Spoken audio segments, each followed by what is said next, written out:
ناظرین، صفا on line میں آپ کا استقبال ہے۔ پیش ہے آج کی خصوصی رپورٹ۔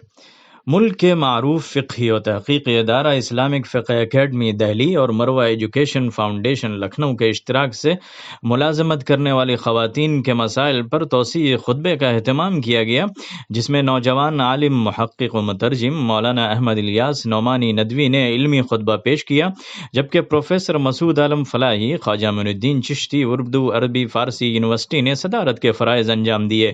مولانا احمد الیاس نعمانی ندوی، محاضر المعہد العالی للدراسات الاسلامیہ لکھنؤ، نے عورت کی معاشی سرگرمیوں اور اس سے متعلق افکار و نظریات پر تفصیلی گفتگو کی۔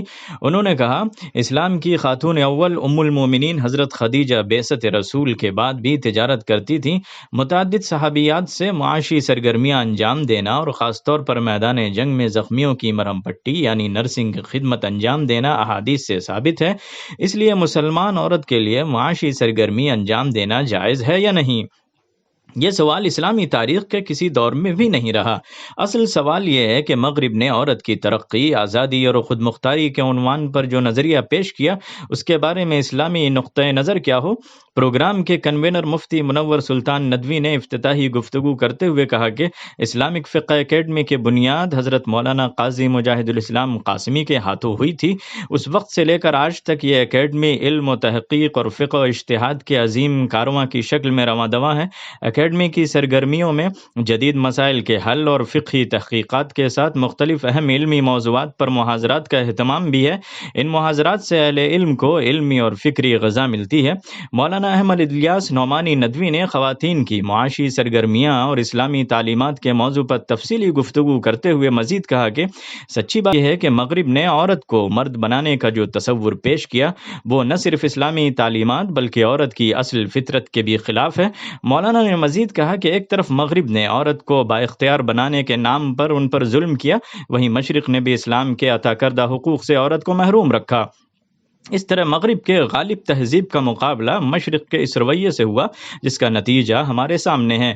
اس موقع پر محاضر موصوف نے عورتوں کی آزادی پر لکھی جانے والی بعض تحریروں کا بھی ذکر کیا اور ان کے فکری انحراف کی طرف شرکاء کی توجہ مبذول کرائی۔ اسی کے ساتھ مسلم عورت اگر معاشی سرگرمیاں انجام دینا چاہیں تو ان کے لیے شرعی حدود کیا ہیں اور اس سلسلے میں قرآن و حدیث میں کیا رہنمائی ملتی ہے، اس بارے میں بھی تفصیل سے اظہار خیال کیا۔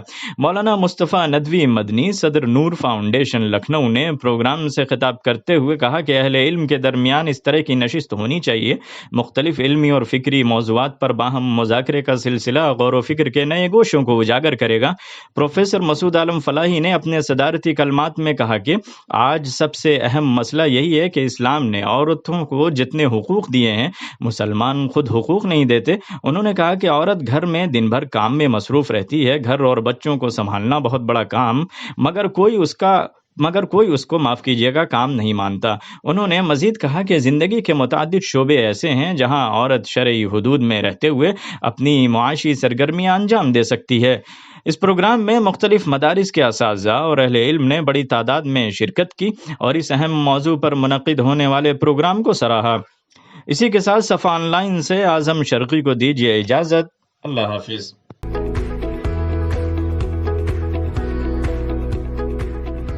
اگر آپ اپنے بچوں کو ڈاکٹر یا انجینئر بنانے کا خواب دیکھ رہے ہیں تو بالکل پریشان مت ہوں۔ آپ کے خواب کو پورا کرنے کے لیے شاہین اکیڈمی لکھنؤ تیار ہے۔ شاہین اکیڈمی لکھنؤ دراصل Shaheen group of institution Bidar Karnataka کی برانچ ہے، جو نیٹ اور IIT کی کوچنگ کے لیے پورے ملک میں مشہور ہے۔ شاہین اکیڈمی لکھنؤ میں نیٹ کی کوچنگ آن لائن شروع ہو چکی ہے۔ اپنے فن کے ماہرین اساتذہ اور بہترین اسٹاف آپ کے بچوں کی قسمت سنوارنے کے لیے بالکل تیار ہیں۔ تو دیر کس بات کی ہے، جلدی کیجیے اور اپنے بچوں کا ایڈمیشن کرائیے۔